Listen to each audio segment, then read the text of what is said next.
Hey, welcome to my channel. I hope you enjoy tonight's stories. Here we venture into the dark web, peeling back layers of mystery and terror to reveal tales that were never meant to be told. Leave a like and subscribe for more dark web scary stories. I was offered a job to protect a top secret lab. The things I'm guarding don't look human. Alright, so I know this sounds like the setup to some low-budget horror movie, but I swear this is legit. A couple of weeks back, I was desperate for work. Bills were piling up, my savings were close to nil, and it was starting to look like I'd be back to eating instant noodles for the third month straight. You've probably been there before. Endless job applications, waiting for callbacks, getting rejected left and right.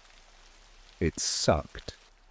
Then one night, while I was digging through some really obscure job forums, I stumbled on this post.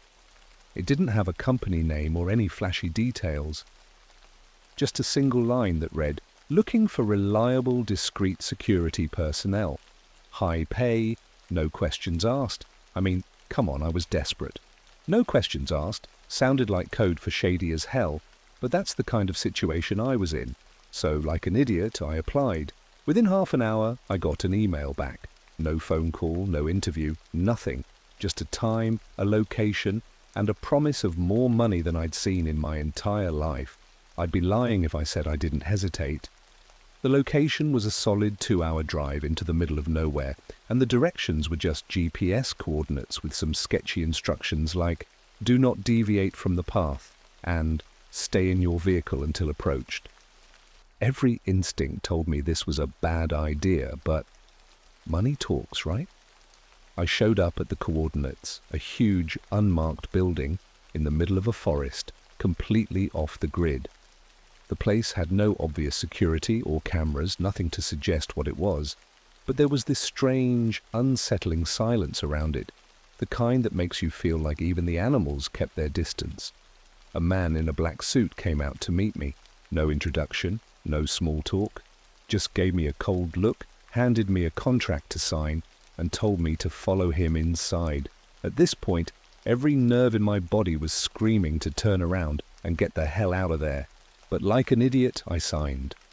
Once inside, it was clear this wasn't some ordinary security gig. The place was huge, with cold, sterile hallways, locked doors everywhere, and a faint hum of machinery echoing in the distance. There were no windows, no clocks, and the air felt thick, almost heavy. My job, they told me, was simple. Watch over the doors. It sounded easy enough, right? Except there was one condition. Do not look inside the doors. Ever. They didn't tell me what was behind them, and I didn't ask. They kept stressing that not looking was a matter of life and death. If something came out of one of those doors, I was to call a number they gave me, step back, and let special personnel handle it. That was it. I'd be left alone in this massive, silent building, just me and those locked doors. The first night was dead quiet. I spent hours pacing the hallway, listening to every little creak and hum. And every now and then, I thought I'd hear something faint behind one of those doors. I told myself it was my imagination, that I was just freaked out by the whole setup. But deep down, I knew something wasn't right. Around 3 a.m., something happened that I'll never forget. I was doing my rounds when I heard a soft scratching sound from one of the doors. It was subtle, like someone running their nails down the metal. I froze, staring at the door, every hair on my body standing on end. I don't know what I was expecting, maybe someone locked in there, some experiment gone wrong, who knows? But before I could even move, the scratching stopped, and this breathing started. Slow, heavy breaths, like whatever was behind that door was struggling to breathe, just inches from where I was standing. My instincts kicked in and I backed away, fumbled for my phone, ready to call the number they'd given me. But before I could hit call, the breathing stopped. dead silence. I don't know what I was waiting for, but I just stood there, staring at that door, half expecting it to burst open. When nothing happened, I told myself I was imagining things. But that uneasy feeling wouldn't go away. There was something behind those doors, something that didn't belong. I made it through the rest of the night, barely. The scratching didn't come back, but every creak, every hum of the building had me on edge. And when my shift finally ended, I practically ran out of there. The next day, I got a message from the same guy in the suit. Just a short text saying, "Good job. Same time tomorrow." And like a fool, I went back. The second night started off just as unsettling as the first. This place had a way of sinking its claws into you, pulling you in deeper with every silent, sterile hallway. There was something almost predatory about it, like the building itself was alive, watching my every move. But hey, it was the best money I'd ever made, so I sucked it up and kept going. I didn't have to wait long for things to get weird. Around midnight, I was making my usual rounds when I noticed something that hadn't been there the night before. A faint red light was flickering under one of the doors, the only one with a reinforced metal panel bolted across the top. I swear, it looked like something out of a nightmare.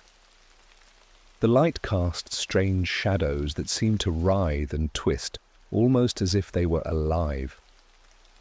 The moment I got close, the temperature dropped. Not like a little chill either. It was like stepping into a freezer. My breath fogged up the air in front of me, and the hairs on my arms prickled. I tried to shake it off, but something about that door. It felt wrong, like I shouldn't be anywhere near it. Before I could take another step, my phone buzzed. I nearly jumped out of my skin, fumbling for it in my pocket. It was a message from the unknown number they'd given me. Step back from the door.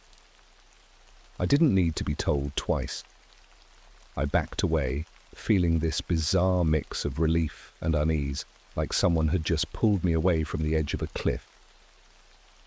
I wanted to ask what was behind that door, but something told me not to. There was a kind of finality in that message, a warning that I shouldn't push my luck.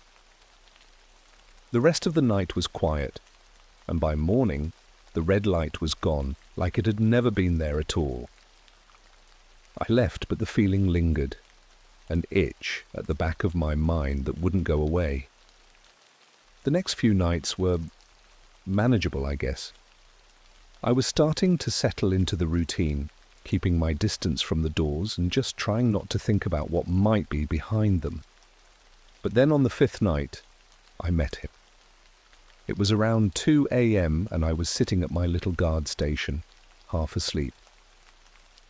Suddenly I heard footsteps echoing down the hallway. Not slow, measured footsteps like the suited guy, but quick, hurried ones. I got up, peering into the hallway, but there was no one there. Just as I was about to chalk it up to my sleep-deprived brain playing tricks, I heard it again, faster this time. My heart was pounding as I followed the sound, the footsteps leading me to one of the last doors in the corridor, one I'd never paid much attention to before. This one didn't have any markings or reinforced panels. It was just a plain, unassuming metal door. And that's when I heard it. A voice. Faint, muffled, like it was coming from miles away. But I could still make out the words, whispered and desperate. "Help me! Please!" I froze, my blood turning to ice. Every instinct told me to run, to get as far away from that door as possible. But something about the voice, it sounded so human, so painfully real. I took a step closer, my hand hovering over the door handle, my mind racing. I knew I shouldn't open it. I'd been given explicit instructions, but that voice, it sounded like someone in agony, trapped, begging for help. My hand was practically shaking, fingers inches from the handle, when my phone buzzed again. Another message. "Do not open the door. Walk away now." I dropped my hand like I'd been burned, stepping back from the door. And that's when the voice changed. The pleading tone turned guttural, angry. "Coward!" it hissed, the sound distorted and twisted. "I know you can hear me." I backed away, heart pounding, every muscle tense. The voice continued, whispering, mocking, as I turned and practically sprinted down the hall. Even as I put distance between us, I could still hear it, echoing in my mind, that low, menacing growl that didn't sound remotely human. The next day, the suit was waiting for me at the entrance. He didn't say anything at first, just gave me that cold, unreadable look. Then, in a low, almost whisper-like tone, he said, "Do you understand now? This isn't a job for the curious." I nodded, too rattled to respond. He handed me an envelope, thick with cash, as if to seal the unspoken agreement between us.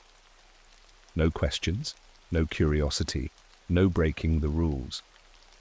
That night I considered quitting. Hell, I practically convinced myself that no amount of money was worth this. But something kept pulling me back. Maybe it was the money, maybe it was the mystery, or maybe it was the voice. That haunting, mocking whisper that lingered in my head, making me question everything I thought I knew about fear. Against my better judgment, I returned for my next shift. But this time, things got darker, much darker. I don't know what it was that kept me going back. Call it stupidity, maybe. Curiosity, probably. But I returned, and this time I felt something different in the air, like the building itself knew I'd been close to breaking the rules, testing the boundaries. The shift started off normal enough.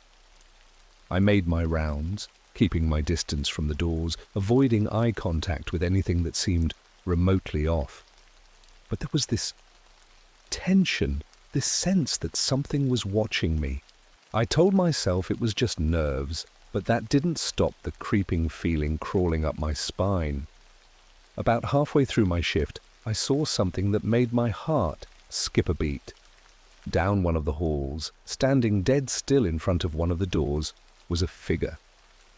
Not just any figure, this one was different. Tall, wearing what looked like a heavy black coat, with a hood pulled low over their face. I could barely make out any features, just a pale, shadowed face peeking out from under the hood, lips pulled into this slight, twisted smile. I'd never seen anyone else inside the building during my shift, and the suit hadn't mentioned anyone coming in. So I did what I was trained to do. I stayed back, watching, waiting. Maybe it was another special personnel, someone like the suit guy there to deal with whatever was behind those doors. But this person didn't move, didn't breathe. They just stood there, staring at the door, almost mesmerized by it. After a few minutes, I took a step closer, just enough to call out, "Hey, you need help?"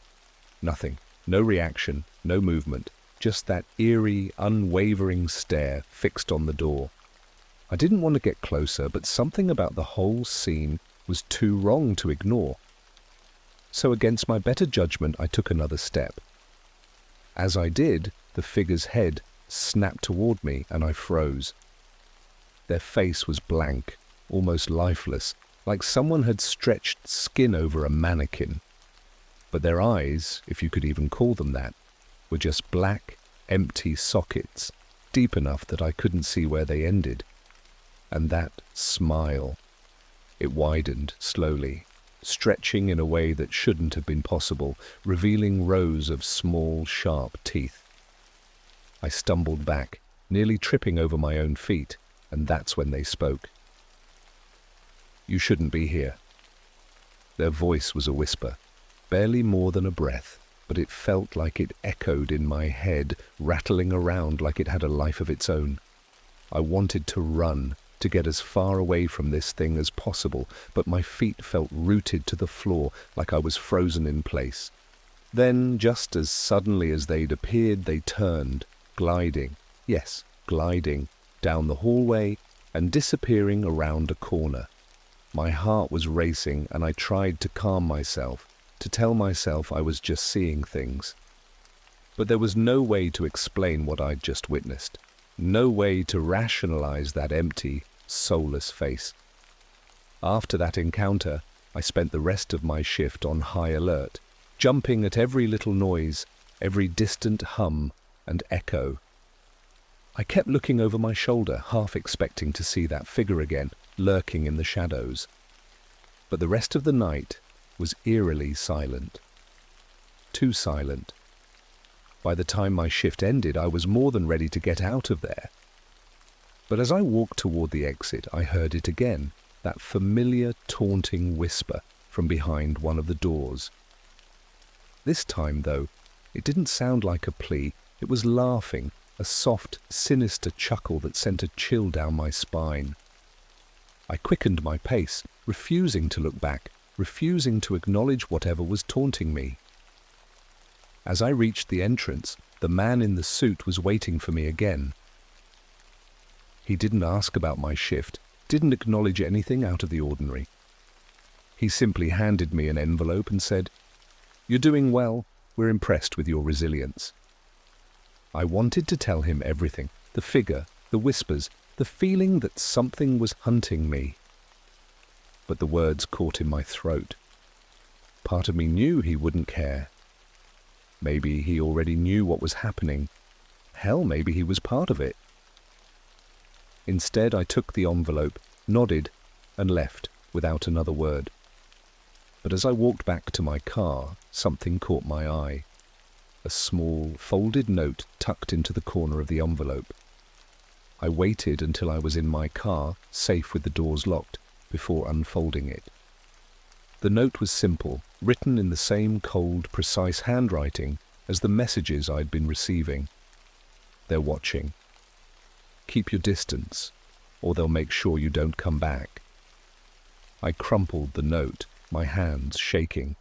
There was no question anymore. Something in that building was watching me, studying me. And if I wasn't careful, it wouldn't just be whispering from behind a door.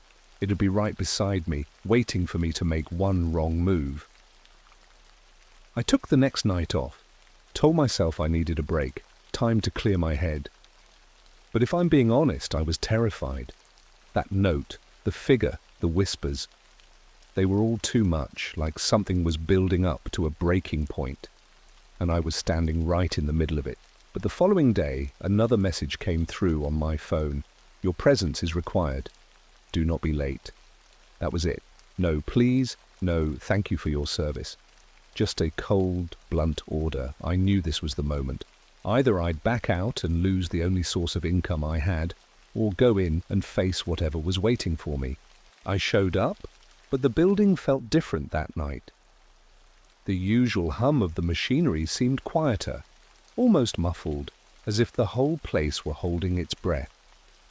I went through the usual routine, passing door after door, forcing myself not to think about what might be behind them. Then at around 2 a.m. all the lights went out.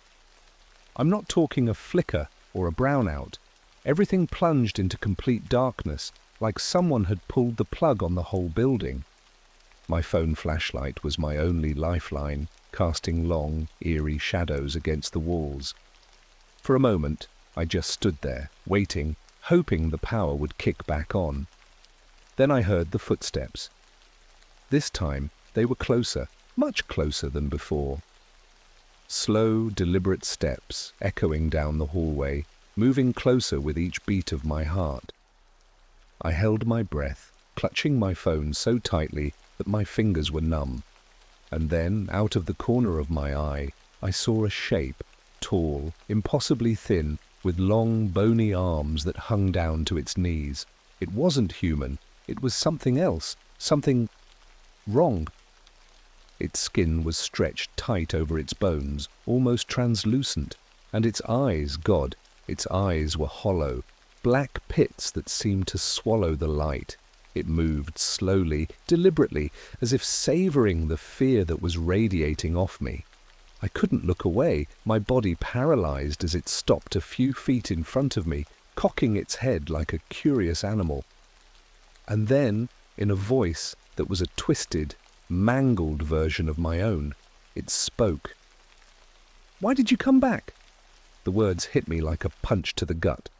It was using my voice, mimicking my tone, but distorting it, twisting it into something dark and unrecognizable. I opened my mouth to scream, to shout, to do anything, but no sound came out.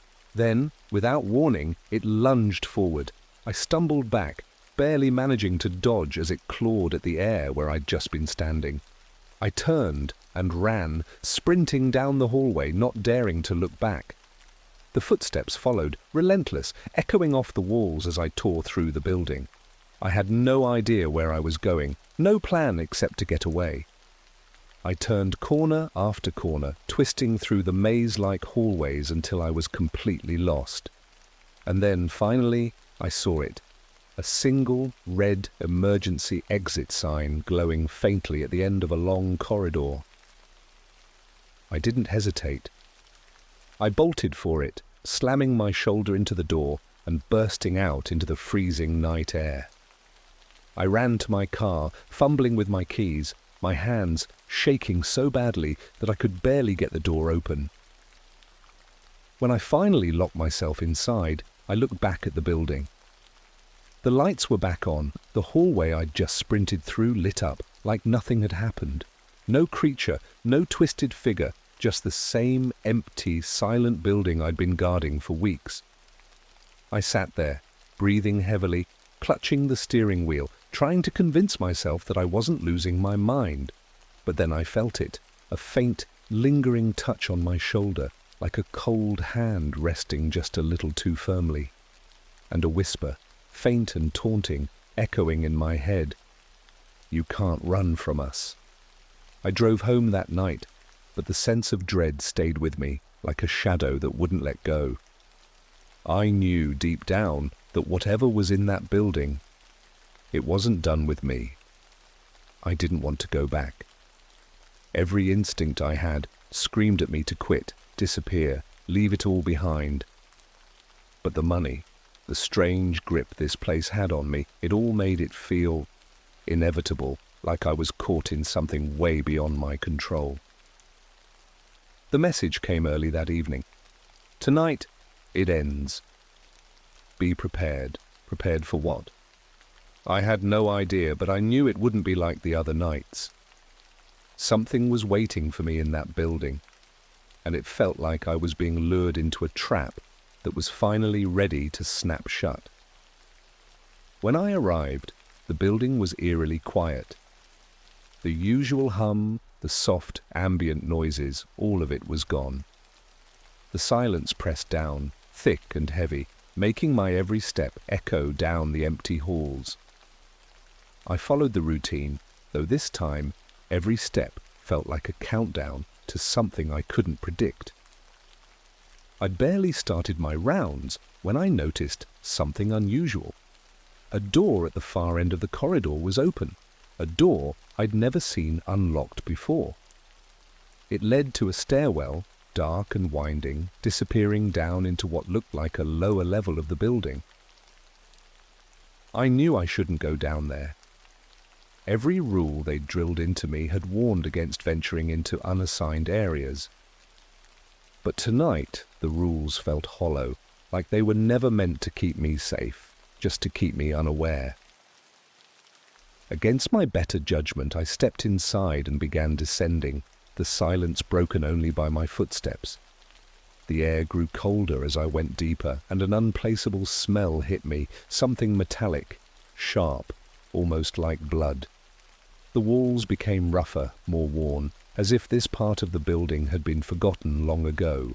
Finally, I reached the bottom, and I found myself in a narrow hallway lined with glass observation windows. Behind each window was something. The first window held what looked like a twisted, mangled creature with limbs bent at impossible angles, slumped against the wall. Its skin was a sickly grey, and its eyes, if you could even call them that, were nothing more than dark, hollow pits. It didn't move, didn't breathe, just lay there, silent and still, like some kind of grotesque doll. The next window was even worse.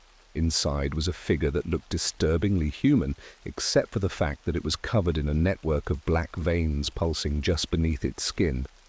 It stood perfectly still, eyes wide open, staring straight ahead. But the moment I stepped in front of the glass, its eyes snapped to me, locking onto mine with a gaze that felt knowing. I backed away, my stomach churning, but I kept moving, drawn by some morbid curiosity I couldn't control. Window after window, creature after creature, each one more twisted and unnatural than the last. And as I walked, a horrifying thought began to form. This wasn't just some lab, it was a prison, and these things were the inmates. At the very end of the hall was the last door, the only one without a window. I could feel a vibration coming from behind it, a low, rhythmic thudding like a heartbeat. My hand was trembling as I reached for the handle, every part of me screaming to turn back. But something inside me pushed forward, and I opened the door.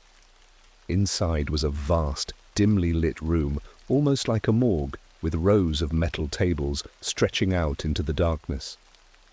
And on each table lay a figure, draped in white sheets, completely still. I took a shaky step forward, the metallic smell stronger than ever, filling my nose with each breath. Then one of the figures moved. It was barely a twitch, just a finger curling under the sheet, but it was enough to send me reeling back. And then another figure shifted, and another. A low, collective murmur filled the room, voices whispering, overlapping like a twisted lullaby echoing in my skull. And then, just above the whispers, I heard it. That same mocking voice from before, taunting, relentless. "You can't run from us." The lights flickered, and I felt something cold clamp down on my shoulder. I spun around, heart racing, but there was no one there, just a shadow stretching across the wall, looming over me like it was alive. I didn't think. I ran, back through the hallway, past the rows of creatures watching me with hollow, hungry eyes. My only goal was to reach the stairs, to get out, to escape before whatever nightmare was chasing me caught up. I finally made it back to the stairwell, practically throwing myself up the steps 2 at a time. As I reached the top, the door slammed shut behind me, cutting off the whispers and plunging me back into that awful, suffocating silence. When I turned the corner, the man in the suit was waiting, his expression colder than ever. He didn't say a word, just handed me an envelope, thicker than usual, with the words, "Final payment," scrawled across it. Without thinking, I grabbed it, pushing past him, desperate to leave. He didn't stop me, didn't try to explain, just watched, expression unreadable, as I stumbled out of the building. That was the last time I saw the place. I haven't been back, haven't heard from them since, but sometimes, late at night, I still hear those whispers, echoing in the silence, calling my name from somewhere just beyond my reach. And I know deep down that whatever I left behind in that building, it hasn't stopped watching me.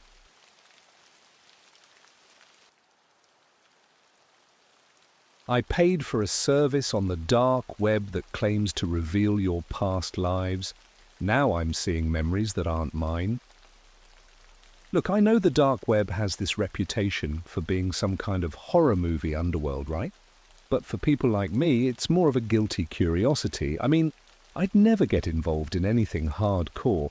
No drugs, no hitman contracts, or whatever twisted services people think are lurking around there. I'm not that kind of guy. My thing was always just curiosity. But sometimes curiosity messes with your head in ways you'd never see coming. This whole thing started a few months ago. I was on a deep web forum, just lurking, reading weird stuff. Usually it was all nonsense or some poorly written conspiracy theory that'd get laughed off even on Reddit. But then I found a thread titled, "Know Who You Were Before You Were Born, Guaranteed Service." Now you might think it sounds ridiculous, like some sketchy past life regression junk. but the way they described it was, I don't know, oddly persuasive. They talked about how your mind sometimes holds on to memories from past lives, like little scraps hidden in your brain, locked away until someone qualified unlocks them. I didn't believe in any of that, but the comments were so convincing.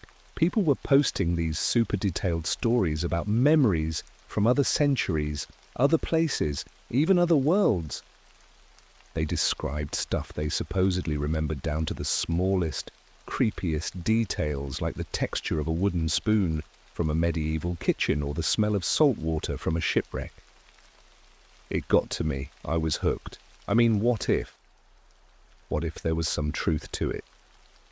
So I clicked the link, which brought me to a crude page with a list of services.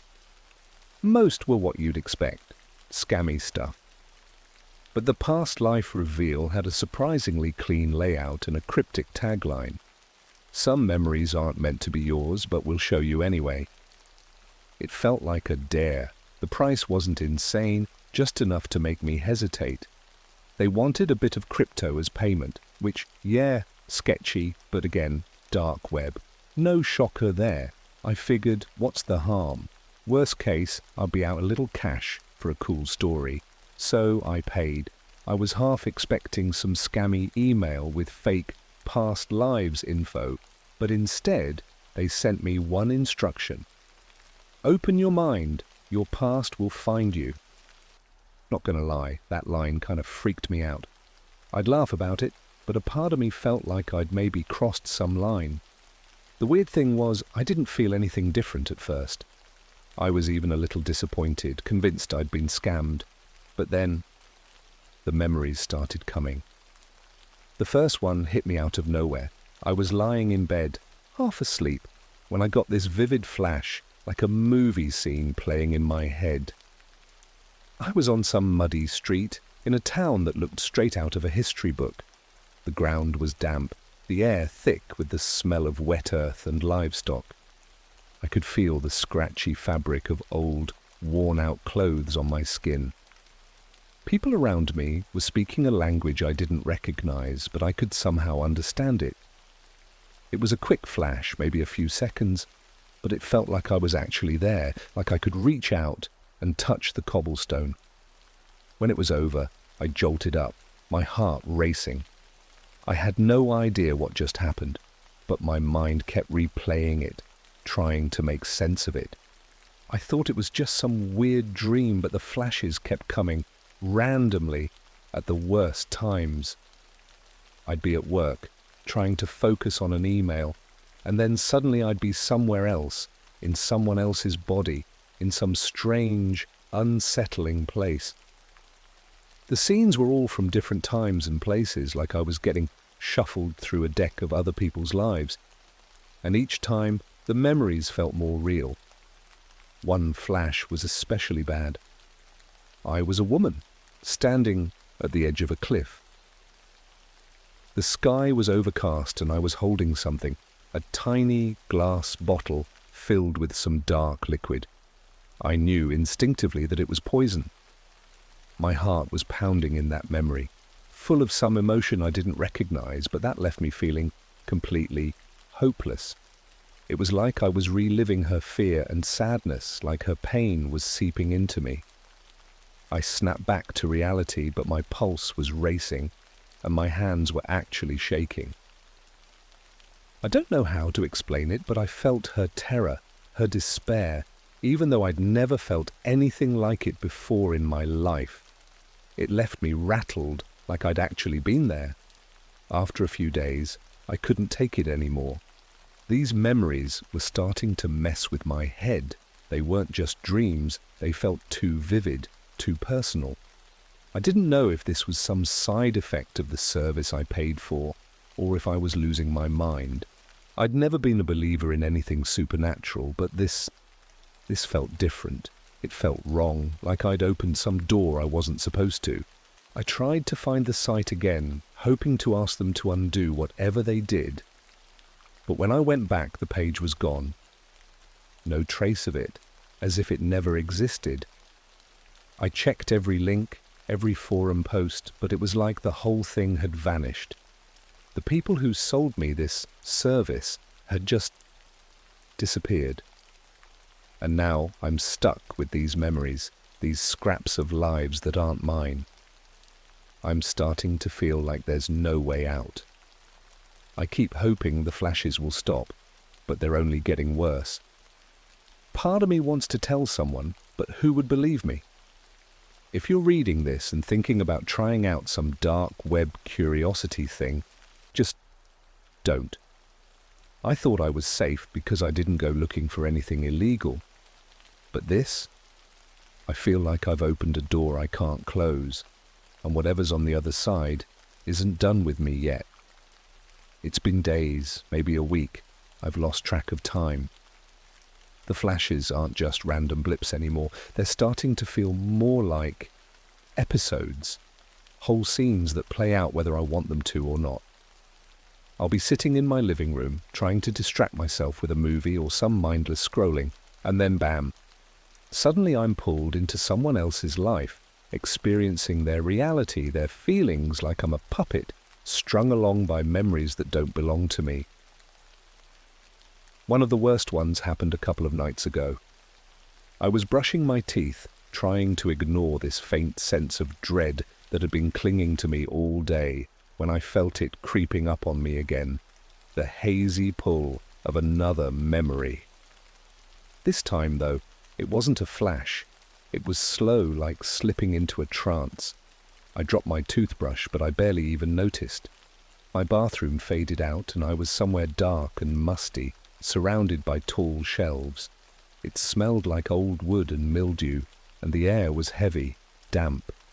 I could barely see, but I could feel the rough, splintered edges of the shelves brushing against my hands as I moved. In the dim light, I realized I was in some sort of old cellar, and there was this low, rhythmic sound like someone scratching on wood, slow and deliberate. I wanted to look away, but I couldn't. It was as if I was a passenger in my own body, unable to control what was happening. I turned, and that's when I saw it. A figure crouched at the end of the cellar, its back to me, clawing at the floor with these thin, bony fingers. There was a raw desperation in the movement, like it was trying to dig its way through solid earth. Then, suddenly, it stopped. The thing turned its head, and for a moment I couldn't breathe. It didn't have a face, not a proper one anyway, just this blank stretch of pale, rotting skin where its features should have been, with hollow pits for eyes. And yet somehow I knew it was staring right at me, aware of me. That's when the cellar started to close in, like the walls were squeezing tighter, and the air felt too thick to breathe. I jolted back into my bathroom, gasping, clutching the sink as I tried to get a grip on reality. My reflection looked pale, shaken, almost like I didn't recognize myself. I couldn't tell if it had been real or just some horrifying hallucination, but the terror lingered, sitting in my chest like a weight. I tried telling myself it was just stress, maybe a side effect of spending too much time on dark web forums and letting all those horror stories get to me, but deep down I knew it was more than that. I could still feel the chill of that cellar, the dampness clinging to my skin, the empty stare of that faceless thing. I hadn't just seen it, I had been there. After that, I did everything I could think of to shake it off. I even went as far as looking up meditation techniques and grounding exercises, hoping they'd keep me in the present. But it didn't stop. If anything, things started getting worse. The memories began bleeding into my everyday life, seeping into my thoughts, my dreams. I'd be walking down the street, and for a split second, I'd see the world through someone else's eyes, someone from a different time, a different place. Sometimes I'd catch glimpses of old, faded buildings or faces from decades past, staring at me with an intensity that made my skin crawl. One night, I was walking home from work, trying to shake off a rough day, when I felt it again, that creeping sensation, like fingers wrapping around my brain and pulling me somewhere else. This time, I was in a large room, dimly lit by flickering oil lamps. I could hear the murmur of voices around me, people dressed in dark, heavy clothes with shadows falling over their faces. They looked tired, worn out, their eyes hollow and sunken. I was standing near the back, trying to blend into the shadows, hoping no one would notice me. But then a man turned and looked straight at me. He was tall, with a gaunt face and piercing eyes, and something about him felt wrong. Like he could see through me, straight into my soul. He leaned closer, whispering in a low, raspy voice, "You shouldn't be here. This isn't your place." Before I could react, I was jolted back to reality, standing frozen in the middle of the street, breathing heavily, as if I'd just run a mile. People were staring at me, probably wondering why I was standing there, wide-eyed, like I'd seen a ghost. In a way I had. The man's words echoed in my mind, and I couldn't shake the feeling that he was talking to me, not just in that memory, but here, now, in my real life. That night I barely slept. Every time I closed my eyes, I'd see glimpses of strange places, hear whispers in languages I didn't recognize but somehow understood. My head felt like it was full of voices, like each memory was pushing and shoving its way to the surface, fighting for control. I felt like I was losing myself, like I was becoming a collage of people, of lives that weren't mine. In desperation, I went back to the forums, searching for any information on this past life service. But there was nothing. No mention of the site, no trace of the seller, no posts, nothing. It was like the whole thing had been scrubbed from existence. I reached out to a few users I remembered commenting on the thread, but every message bounced back as undeliverable. That's when it hit me. I was completely alone in this. No one knew what was happening to me, and no one could help me. And with each passing day, I felt myself slipping further and further from reality, like I was getting lost in these memories, like they were trying to consume me. The worst part is, a part of me wonders if this is even happening at all. Maybe I'm going crazy, imagining all of this, and there's some logical explanation that I'm too terrified to see. But every time I try to brush it off, to convince myself it's just stress, I remember the feel of that cellar, the weight of those eyes on me, the terror I felt in that woman's skin. These memories are real. They're too vivid, too raw, to be anything else. And if they are real, what does that mean for me? I thought I was holding it together, you know? I kept telling myself it was just some freak experience, that maybe I'd accidentally psyched myself into believing it was real. But that excuse wore thin quickly, and soon I found myself spiraling. I started avoiding mirrors, convinced that any second I'd see someone else staring back at me. One night, though, something changed. I was in bed, tossing and turning, feeling that familiar tug of another memory creeping in. But this time it didn't just pull me into some random scene. No, this one was darker, stranger, like something hiding under my skin. I could sense it lurking just on the edge of my mind, waiting for me to let my guard down. And then in a blink, I wasn't in my room anymore. I was outside, in the dead of night, on a deserted street. It was cold, the air thick with fog, and everything was quiet. Too quiet. I looked around, trying to get a sense of where I was, and realized that I knew this place. I wasn't in some foreign memory from another century. This was my neighborhood, my own street.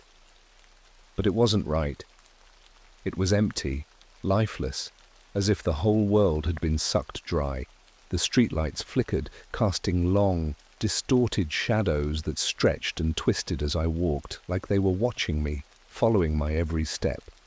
And there, in the distance, I saw a figure standing at the end of the block, facing away from me. They were still, almost unnaturally so, like they were waiting for something. I wanted to turn back, to snap myself out of whatever trance I was in, but my feet kept moving forward. I couldn't stop. As I got closer, the figure turned slowly, like they knew I was coming. My stomach dropped. It was me, or rather, a version of me. Same face, same clothes, but there was something wrong with the expression, cold, blank, with eyes that didn't look like they belonged to any living thing. He, or it, stared at me, unblinking, a faint, twisted smile forming on his lips. The thing looked like me, but hollow, like all the life had been sucked out of it, leaving only a shell. It was like staring into a distorted mirror, one that reflected everything dark and broken inside me. I felt like I was being pulled toward it, as if it wanted to drag me into its empty stare, to consume me. Who are you?"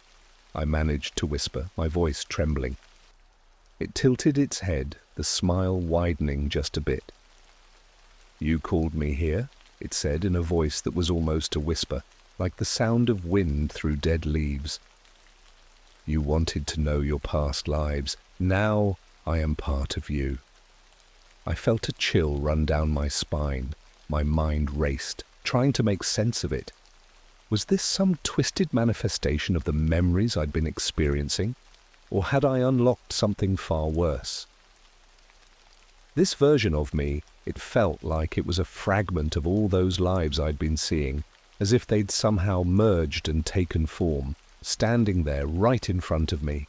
The thing took a step closer, and I backed away instinctively. But no matter how far I moved, it seemed to keep pace with me, its hollow eyes locked onto mine, almost hungry. "You thought you could open doors without consequence," it said, voice dripping with malice.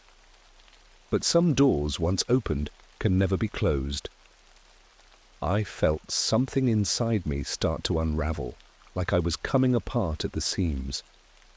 Memories flashed in my mind, scenes from the lives I'd glimpsed. A young man drowning in icy water, a woman gasping for breath in a smoke-filled room, a soldier bleeding out in a field under a foreign sky.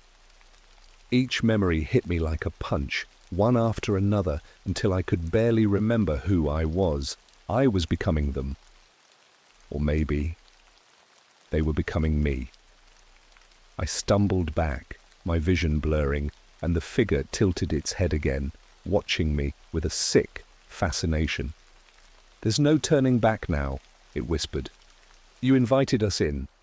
We're part of you, and soon you'll be part of us."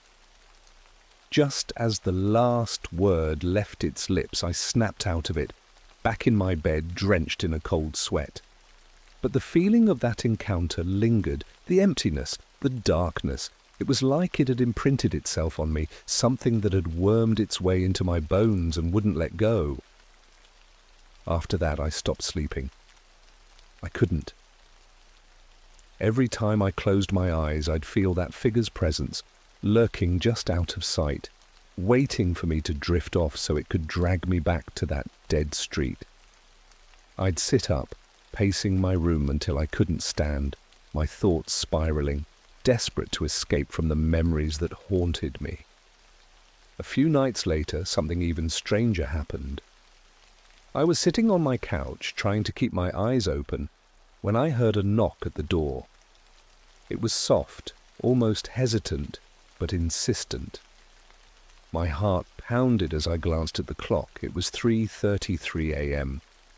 Who would be knocking at this hour? I forced myself up, every nerve screaming at me to leave it alone, but curiosity, and maybe a little fear, drove me to the door. I opened it a crack, just enough to peer out, and froze. There, standing on my porch, was the figure. The thing that looked like me, standing perfectly still, staring right at me. It didn't say anything, just held my gaze, that twisted smile still on its face. And then, slowly, it raised a hand, palm facing me, as if reaching out to touch me through the door. The air felt thick, suffocating, and I knew, somehow I knew, that if I let it in, I'd be lost. It would consume me, replace me, and I'd be nothing but another memory in the endless loop of lives that it carried. I slammed the door shut, heart pounding, and backed away, staring at the door like it might burst open any second. But the knock never came again. I stayed up the rest of the night, clutching a kitchen knife, jumping at every little sound, every creak of the house settling. When the sun finally rose, I felt a wave of relief, like maybe it had just been another hallucination, another side effect of whatever dark web horror show I'd unleashed. But when I opened the door, there was something waiting on the porch, a slip of paper folded neatly with a single line written on it in shaky, almost childlike handwriting. We're waiting. I don't know what's real anymore. I don't know if I'm losing my mind or if I've genuinely unleashed something dark and twisted into my life. But I can feel them, the memories, the figures, all lurking just beneath the surface, waiting for me to slip, to let them in completely. And the worst part? I'm starting to forget things. Little things like my favorite song, my mother's face, even my own name sometimes. It's like pieces of me are slowly being chipped away, replaced by fragments of other lives, other people. Whatever I've let in, it's not done with me, not by a long shot. The days blurred together after that night. I stopped going to work, too afraid of spacing out in the middle of the day and ending up somewhere else, someone else. My phone buzzed constantly with messages from friends, family, even my boss, but I couldn't bring myself to answer any of them. How could I explain what was happening to me, that I was haunted by pieces of lives that didn't belong to me? I tried everything to block it out. I covered every mirror in the apartment, taped blankets over the windows, even threw out my phone when it started glitching, showing strange images that I couldn't remember taking. But nothing worked. The memories kept coming, slipping into my mind like tendrils of smoke, impossible to hold back. One night, exhausted, I finally caved. I let my eyes close, too drained to fight it. At first, everything was calm, a deep blackness that felt like actual rest. But then, slowly, I felt myself slipping away, like being sucked into a whirlpool. When I opened my eyes, I wasn't in my room anymore. I was standing in a small, dimly lit bedroom that wasn't mine.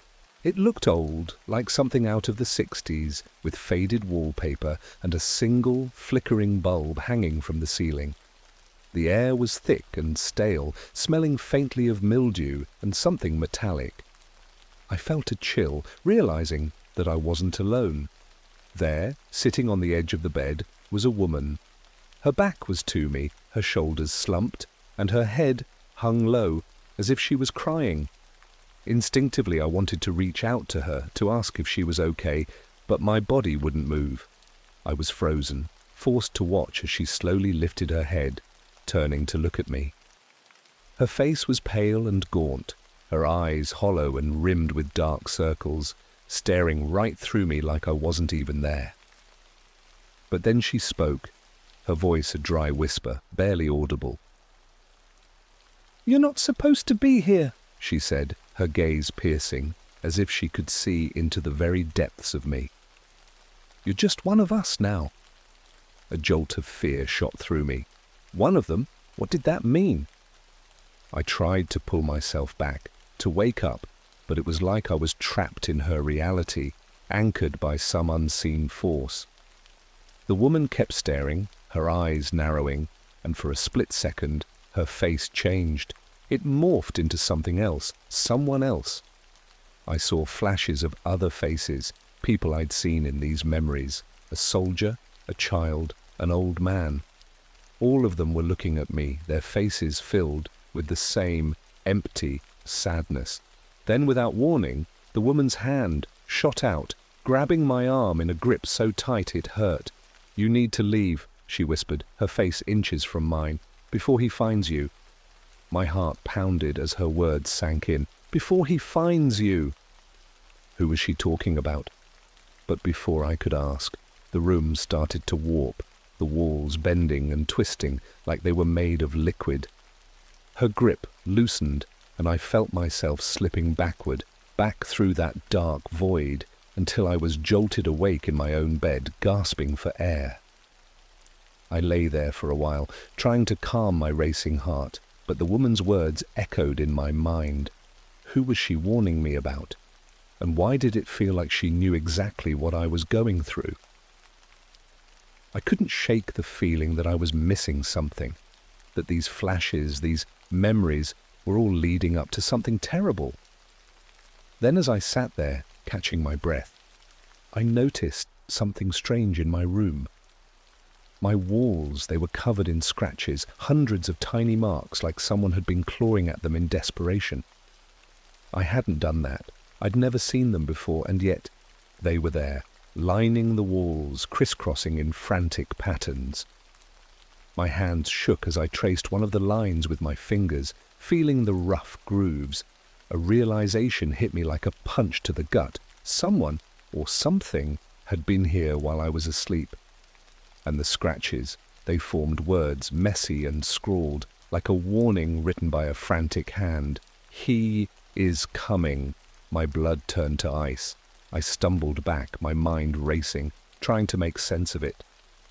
Who was he? I thought back to the figure I'd seen, the thing that looked like me that had promised I couldn't turn back. Was it him? Was he coming for me? I grabbed my car keys, deciding that I couldn't stay here any longer. I didn't know where I was going, but I needed to get away, to put distance between me and whatever was haunting me. I threw on a jacket and bolted for the door, barely pausing to lock it behind me. The streets were empty as I sped down dark roads, every shadow feeling like it was watching me, waiting for me to stop. I drove for hours, maybe even until morning, not caring where I ended up. I just needed to escape. But as the sun began to rise, exhaustion hit me like a tidal wave. I pulled over on a deserted road, slumping against the steering wheel, too tired to keep going. I closed my eyes, just for a second.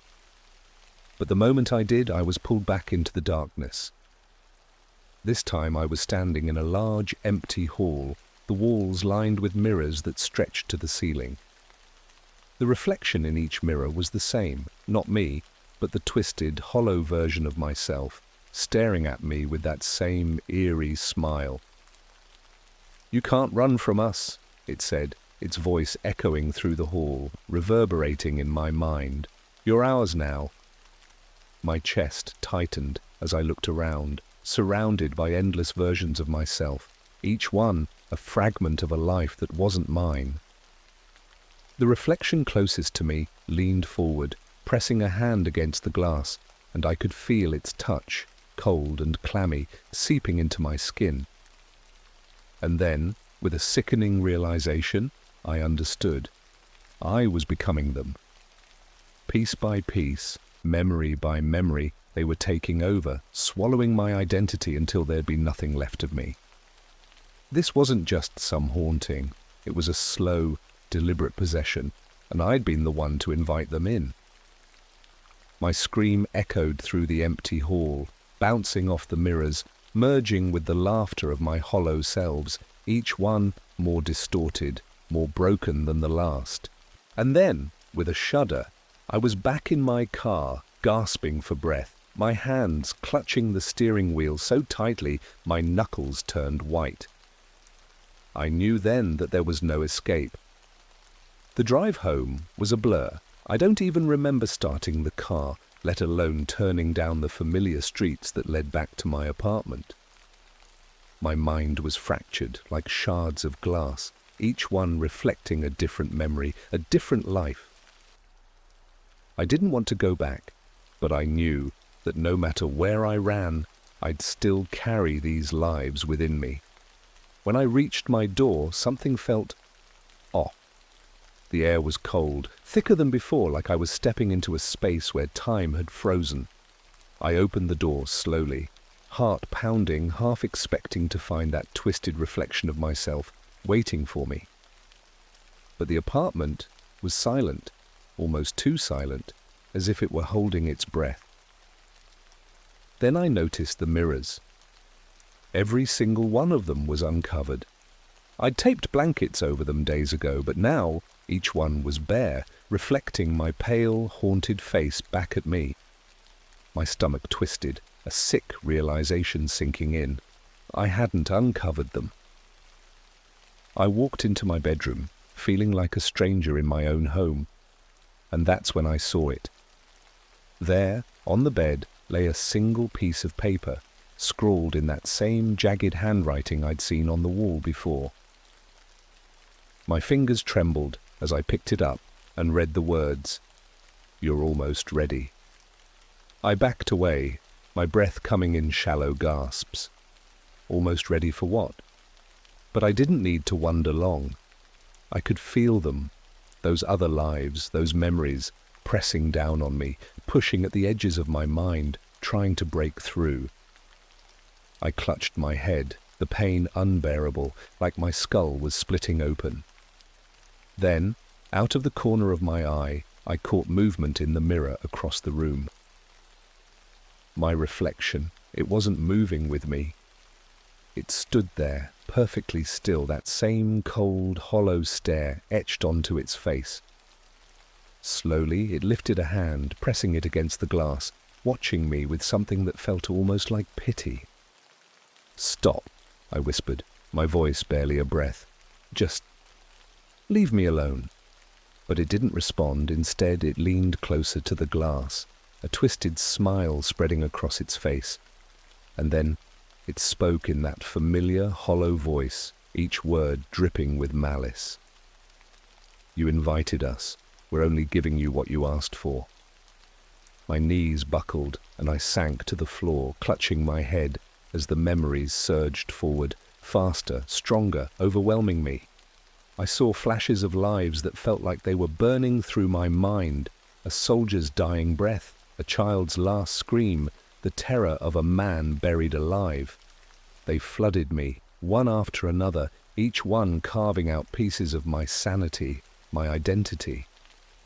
I tried to focus, to remember who I was, but every time I tried to pull myself back, another memory, another life would drag me under. I was drowning in them, lost in an ocean of faces and voices that weren't mine. And the worst part? A part of me was starting to recognize them. It was like I'd known them all along, like they'd been there, buried inside me, waiting to be set free. Then through the chaos, a single voice cut through the noise, clear and cold. "You're one of us now." I looked up, and there, standing in front of me, was that version of myself, the hollow, twisted figure with eyes like dark, empty pits. It reached out a hand, and I knew that if I took it, there'd be no coming back. But I was so tired, so worn down by the memories, by the weight of those other lives pressing down on me. A part of me just wanted it to end, to let go, to stop fighting. I took its hand. The moment our fingers touched, I felt something shatter inside me. A flood of memories poured into my mind, an endless torrent of faces, names, lives, each one more broken and twisted than the last. I could feel myself slipping, losing my grip on reality, on who I was, my name, my life, my identity. All of it was fading, replaced by fragments of 1,000 other lives, each one clawing for control. I tried to scream, but no sound came out. I was fading, becoming nothing more than another memory in the endless cycle. And then, just before everything went dark, I heard the voice, my voice, whispering in my mind, chilling and final. "You wanted to know your past lives, now you'll live them all." The darkness closed in, swallowing me whole. They found me days later, or at least they found what was left of me. When they came into my apartment, they found me sitting on the floor, staring into the mirror, eyes wide and empty, my mouth twisted in a frozen smile. They said I kept whispering to myself, over and over like a chant. I remember, I remember, I remember. And in a way I do. I remember every life, every death, every moment of agony and fear. I am them now and they are me. There's no escape from the memories, no end to the cycle. So if you're ever tempted to seek out the secrets of the dark web, to uncover things that should remain buried, don't. Because once you open that door, you'll find that it doesn't close. You'll be left with fragments, ghosts of lives that aren't yours, memories that will haunt you forever. And if you listen closely late at night, you might hear me too, whispering from the other side, a warning to anyone foolish enough to follow in my footsteps. I remember.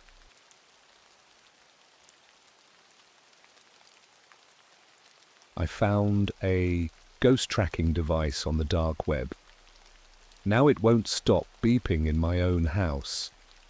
Okay, so I don't normally do this. Post on Reddit, I mean. But right now, I've got something going on that's just, well, weird doesn't cover it. I feel like the walls are closing in and my nerves are shot to the point where I'm half convinced my heart's just going to give out. So here's the deal. About a week ago, I was browsing the dark web. Yeah, I know, not my brightest moment, but hear me out. I've got this thing with ghost hunting, paranormal gadgets, all that spooky stuff. My buddies and I used to sneak into abandoned places back in college, and we'd go around with our phones, pretending we were pros, looking for evidence. Honestly, it was more about freaking each other out than anything else, but we had fun. Anyway, lately I'd been reading about these advanced ghost hunting devices supposedly available only on the deep web, like stuff the big paranormal shows don't even talk about. And me being me, I figured I'd check it out, just a quick browse, right? So I'm clicking through all these sketchy links, holding my breath every time a new page loads, because seriously, it feels like every site wants to give your computer the digital plague. But finally, I stumble on this super simple page, black background, no images, just a single sentence in this tiny, creepy text. Do you want to know who's watching you? I thought it was one of those scam things, maybe some spyware trying to get people to click, but then this list of items loads below the text. There's your usual stuff, EMF detectors, spirit boxes, even some old-school dowsing rods. But then I see this thing labelled Ghost Tracking Device, Experimental. No picture, no description, just the price, $30. Now at this point I should have just noped out. It had all the red flags, but curiosity won out. I figured worst case I'd waste a bit of cash on a cheap gadget that might make for a funny story later. So I did it. Bought the ghost tracking device. And yeah, I know it sounds crazy, but I swear I'm not making this up. 3 days later, a plain cardboard box shows up at my doorstep. No return address, no branding, nothing. It looked like something someone had just pulled from a stack in some warehouse. Inside the box there was this strange, handheld device that looked like it was made in someone's basement workshop. The thing was about the size of a remote control, black, with a single button and a small screen at the top. Below the screen, there was a row of lights that reminded me of those old-school, hot or cold toys, where the lights would blink faster the closer you got to something. So, naturally, I decided to test it out right away. I turned it on, and this faint buzzing noise started up. It wasn't loud, but it sounded off, like the kind of noise that you'd expect to come from something broken or barely working. I waved it around my apartment, trying to figure out how it worked. For the most part, nothing happened. But then, when I pointed it toward the hallway that leads to my bedroom, one of the lights blinked. I thought, okay, cool, and kept moving it around, but the buzzing got a bit louder as I stepped closer to the bedroom. Every few seconds a new light would come on, and the buzz would turn into this slow, almost rhythmic beeping. I was both excited and unnerved. The device didn't feel real, like something out of a low-budget horror flick. But the closer I got to my bedroom door, the more it beeped. And then, nothing. The buzzing cut out entirely right at the doorway, and the screen went black. I stared at it for a while, tapping buttons and messing around, but I couldn't get it to turn back on, so eventually I just shrugged it off, tossed it on my dresser, and chalked it up to a busted gadget. That night, though, that's when things got strange. Around 3 a.m., I woke up to this soft, repetitive beeping. At first, I thought it was my phone or maybe something outside, but then I remembered the ghost tracker. I fumbled around on the dresser, and sure enough, the device was lit up again, even though I'd been positive it had died earlier. The lights were blinking slowly, one after the other, like it was scanning. I held it up, and the beeping got louder, like it was homing in on something. And as I turned, it locked onto one spot in the room, right at the foot of my bed.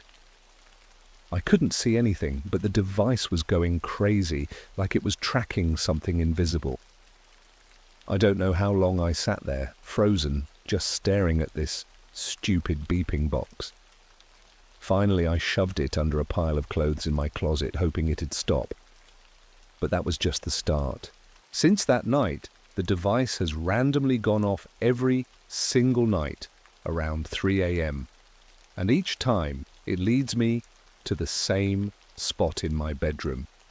I've tried ignoring it, but the beeping seems to get louder every night, like whatever it's tracking is getting closer. Now I'm starting to wonder, what the hell did I bring into my home? The beeping didn't stop. And I mean every night, right on the dot, 3 a.m. like clockwork. At first, I was just annoyed, but now I'm way past that. Now I'm scared. I tried everything to stop it. I've taken the batteries out, wrapped it in blankets, shoved it in a drawer. Nothing works. Every night, without fail, I hear it beep from the same spot at the foot of my bed. I can't even describe how creepy that sound has become. It's not even the volume, it's this steady, pulsing noise that feels like it's drilling into my head. And the weirdest part, the device shouldn't even be working. I double-checked. There are no batteries inside. None. Yet, there it is, lighting up and beeping like it's hunting something. A few nights ago, I had a friend come over, Luke. He's one of those people who thinks ghosts are just an energy field thing, all science and rational explanations. I figured he'd be able to debunk whatever was going on, or at least give me a logical reason to chill out. So I handed him the tracker, and I kid you not, the second he took it, the beeping stopped. Not just stopped, it died completely, like I'd flipped a switch. Luke laughed, said something about it being a cheap device from the dark web, and tossed it back to me. As soon as it touched my hand, the beeping kicked up again. I looked at him and his face dropped. I could see he was trying to keep it cool, but the guy was rattled. He even muttered something like, maybe it's just key to your hand or something. But he didn't stick around long enough to figure it out. Luke made an excuse and left within 15 minutes. Not exactly the comfort I'd been hoping for. After that, I started noticing other weird stuff around my apartment. For starters, the air felt different, stale, thick. I'd get this intense smell like burnt matches or old smoke right around the time the device would go off. I've checked everywhere, air vents, under the bed, even outside my window, no sign of smoke, no logical explanation. And then there's the cold spots. Yeah, I know how that sounds, but I'm serious. Cold spots, like a chunk of air had just dropped 20 degrees. I'd feel them whenever I passed the hallway or near the closet. One night, I could actually see my breath, which is insane because my apartment isn't that cold. The worst part, though, is that my dreams are getting messed up. Every night, I have this recurring dream where I'm walking through my apartment in the middle of the night. Everything's quiet. way too quiet, and the beeping is nowhere to be heard. I walk around, checking the doors and windows, making sure everything's locked, like I'm waiting for something to happen. And then I see it. There's this shape standing in my bedroom doorway. It's hard to make out, like it's blurry or covered in shadows, but I can tell it's tall, unnaturally thin, with these long, twisted arms that reach down past where its knees should be. It doesn't move, doesn't make a sound, just stands there, watching. And I know it's watching me. The second I make eye contact, or whatever I think are its eyes, I wake up, heart racing, drenched in sweat every time. Last night was different, though. The beeping was louder than ever, echoing in my head like it was right next to me. I got out of bed, grabbed the device, and I don't know what came over me, but I just had to follow it, like it was calling me, pulling me towards something. I found myself standing at the hallway where the cold spots always seemed to linger, and as I held up the tracker, the beeping went nuts. All the lights lit up in this rapid, chaotic flashing, and the sound was almost painful, drilling into my skull. And then it just stopped. Silence. Nothing but the sound of my own breathing. I don't know how long I stood there, just staring into the dark hallway, but I felt something, a presence, right in front of me. I couldn't see it, couldn't hear it, but it was there. My skin crawled, and every instinct told me to turn around and walk away, but I couldn't move. My legs were frozen like I was in a trance. Finally, I snapped out of it, stumbled back to my bedroom, and slammed the door shut. I barely slept after that, just lay there with my eyes wide open, listening to every creak and groan of my apartment. I could swear I heard faint whispers, like someone murmuring just below the surface of hearing. I kept telling myself it was just my imagination, that I was overtired, but the feeling of being watched hasn't left. Now I'm sitting here, and I can't shake this dread, this gut feeling that I've done something really, really wrong. I tried looking up the site where I bought the tracker to see if anyone else had experienced anything similar, but it's gone, like it never existed in the first place. And now I'm stuck with this cursed device that won't shut off and seems to be drawing something closer every night. I don't know what's going to happen tonight, but I'm starting to think that this isn't just some cheap piece of tech. I think I might have brought something back with me, and whatever it is, it's getting closer. Last night, the tracker did more than beep. It screamed, a high-pitched, almost animal-like wail that made my ears ring and my heart feel like it was going to explode. I shot up in bed, disoriented, feeling like I'd just been jolted from a nightmare straight into a living one.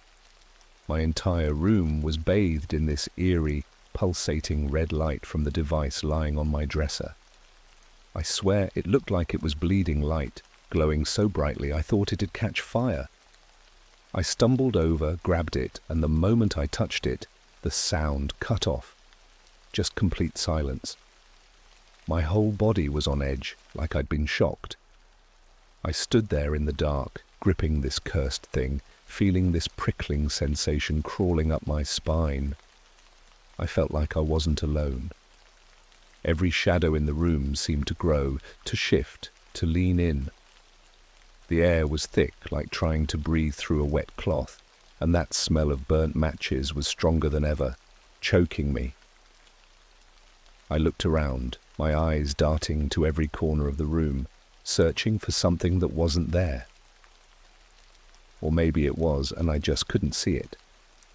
I tried to calm myself down, muttering to myself that it was just a broken device, a stupid toy from some shady website. But the thought wouldn't stick. Deep down, I knew it wasn't just some malfunctioning tech. This thing was alive in some twisted, unnatural way. I don't know why, but I decided to try using the tracker again. Maybe I wanted proof. Maybe I was just desperate to figure out what was happening. I held it up and slowly turned toward the hallway. The lights started flickering, one by one, blinking in this odd, rhythmic pulse, like they were syncing with my heartbeat. The hallway was empty, or at least it looked that way. But the second I took a step forward, the tracker's screen flashed, and for a split second, I thought I saw something. Just a blur, a flash of something tall and dark. It was like it flickered in and out of reality, like a trick of the light, but I knew it wasn't. My whole body went cold and I froze, just standing there, staring into the empty hallway. Then I heard it. A soft scraping sound like nails dragging across a wall. Slow, deliberate, coming from the end of the hall. My throat tightened and my hands were shaking so badly I thought I'd dropped the tracker. The sound grew louder, echoing down the hallway, but I couldn't see anything, just shadows. And that smell, stronger now, filling my lungs, making me feel dizzy. I took a step back, my eyes fixed on the dark, and then the beeping started again.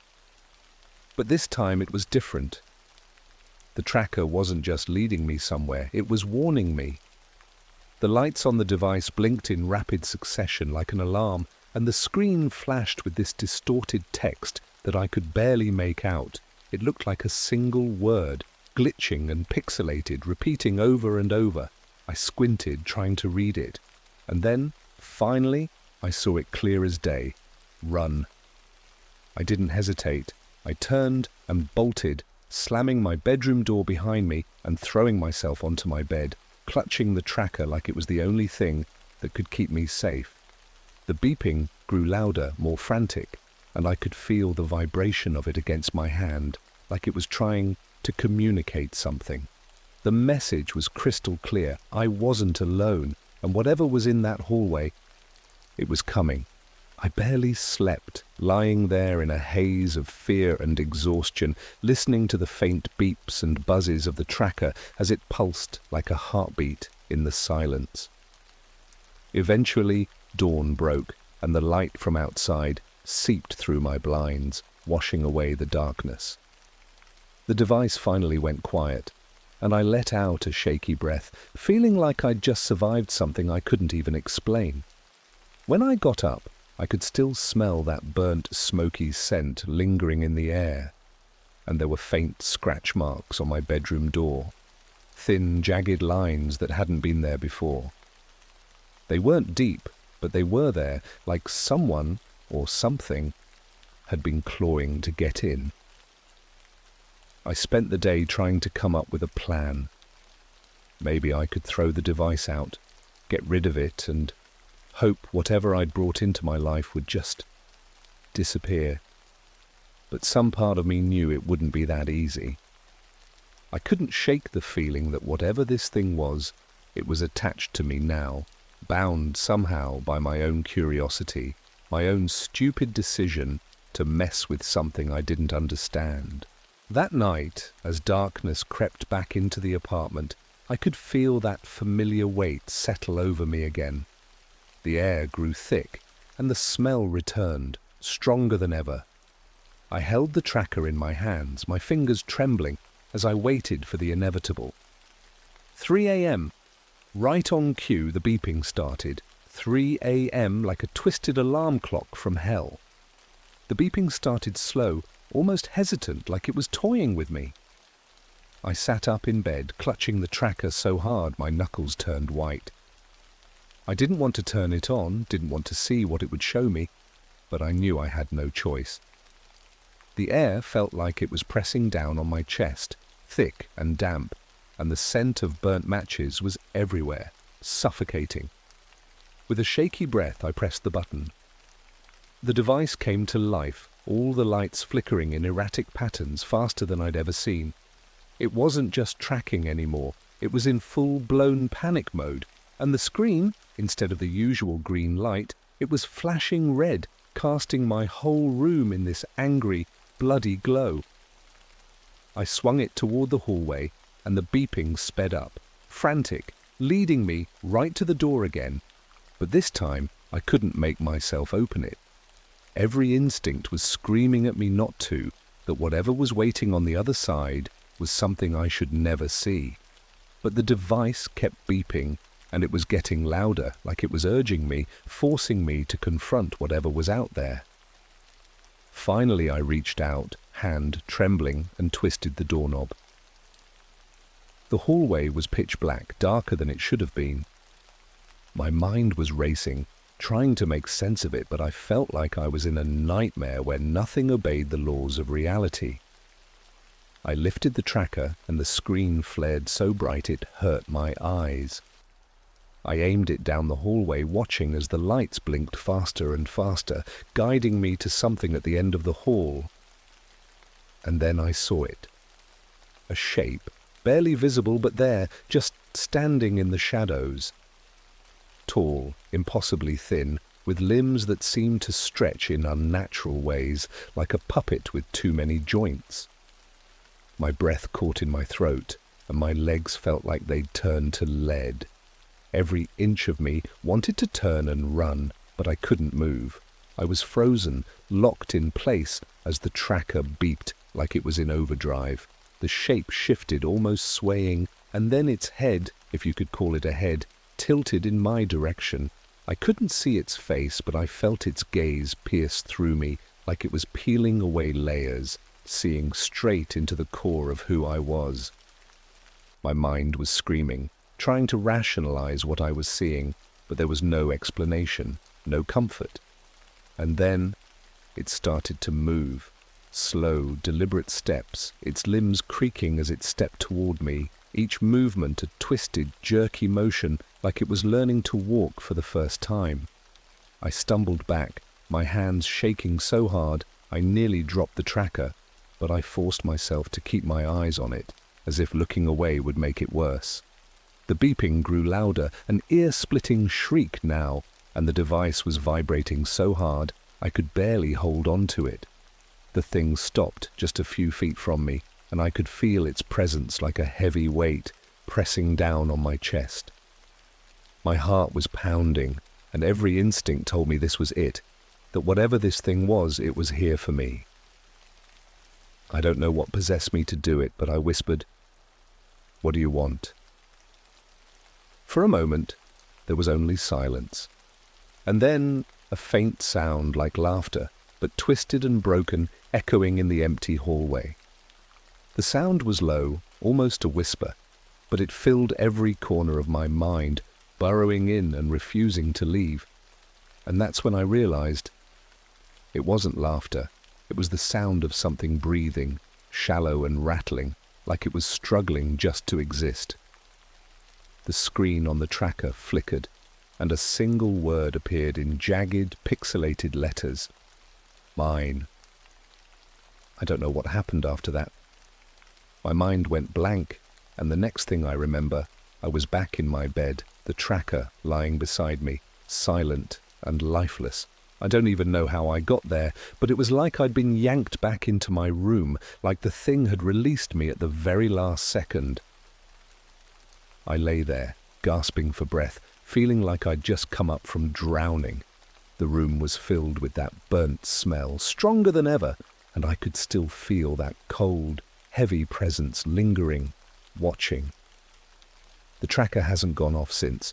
It just sits there, dead and silent, like a cruel joke, a reminder of what I saw. I've tried to convince myself that it was all just a nightmare, that maybe the tracker was just some elaborate prank from someone messing around on the dark web. But deep down, I know that's a lie. I know that thing was real, that it's still here, somewhere in the shadows, waiting.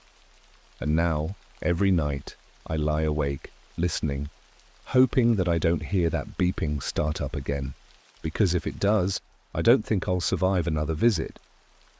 I spent the next day in a daze, couldn't eat, couldn't focus. Every noise, every shadow made me jump, like I was trapped in some endless nightmare. I kept telling myself I'd just throw the tracker away, smash it, burn it, whatever it took to get it out of my life. But when I reached for it, my hand froze. I couldn't bring myself to touch it. It was like this thing had woven itself into me, like letting go would somehow make things worse. So I left it there, lying on the dresser, dead and silent, but I could still feel it, like an ache in the back of my mind. That night, I was too afraid to sleep. I just lay there, every nerve on edge, waiting for something to happen. The clock hit 3 a.m. and I braced myself, heart hammering, waiting for the beeping to start. But nothing happened. Just silence. Relief washed over me, and I thought maybe it was finally over. Maybe the tracker had done its damage, and whatever I'd unleashed had decided to move on.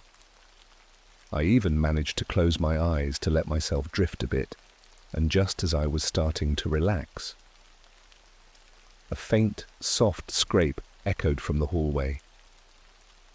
I felt my stomach drop, every ounce of relief draining out of me in an instant. The sound was faint, almost tentative, like something testing the waters. I tried to ignore it, to tell myself it was just the apartment settling, but the scraping grew louder, more deliberate. I lay there, paralyzed, listening as it got closer and closer, the sound echoing through the silence, making my skin crawl. I didn't want to look, didn't want to move, but I knew I had to. Slowly I turned my head toward the door, and there, just visible in the dim light, was a shadow. It was standing right outside my bedroom door, tall and thin, with limbs that seemed to stretch and distort, like it was trying to fit itself into a human shape and failing miserably. My breath caught, and I could feel my body locking up, every muscle screaming at me to run, to get as far away from this thing as possible. But I couldn't move. All I could do was watch as it reached out, one long, twisted arm extending toward the door, its fingers scraping against the wood, slow and deliberate. And then, in the silence, I heard it. A whisper, so faint I almost missed it, but it was there, curling through the air like smoke. Mine. The word hit me like a punch to the gut, and I could feel tears prickling at the corners of my eyes. This wasn't just some spirit, some harmless ghost wandering through. This thing wanted me. It had chosen me, and it wasn't going to stop until it had me. With a surge of desperation, I lunged for the tracker on the dresser. I didn't know what I was doing, didn't have a plan, but some part of me knew that this device was connected to the creature, that maybe, somehow, I could use it to end this. I grabbed the tracker, holding it up like it was a weapon, and pressed the button. The screen flared to life, and this time it wasn't just beeping, it was screaming, a high-pitched wail that filled the room, shaking the walls and making the air vibrate. The lights were flashing, one after another, in this chaotic, blinding pattern, and the creature recoiled, its form flickering like it was being pulled apart, stretched too thin. I held the tracker out, stepping closer, and the creature took a step back, its shadowy form shuddering, as if it was being torn from reality. The wail grew louder, almost deafening, and I could feel the power of it, this raw, primal energy pulsing through the device. Then, with one final, desperate push, I pressed the button again, and the device let out a blinding flash of light. For a split second, the room was filled with this intense, white glow, and I saw it, really saw it. A face, twisted and hollow, with eyes that were nothing but empty pits, staring into me with this intense, possessive hunger. And then, it was gone, just like that. The light faded, the screaming stopped, and I was left standing in the middle of my room, the tracker cold and silent in my hands. I collapsed onto the floor, my body shaking, tears streaming down my face. I don't know how long I sat there just breathing, trying to process what had happened, but when I finally looked down at the tracker, the screen was blank. No lights, no beeping, just a dead, empty device.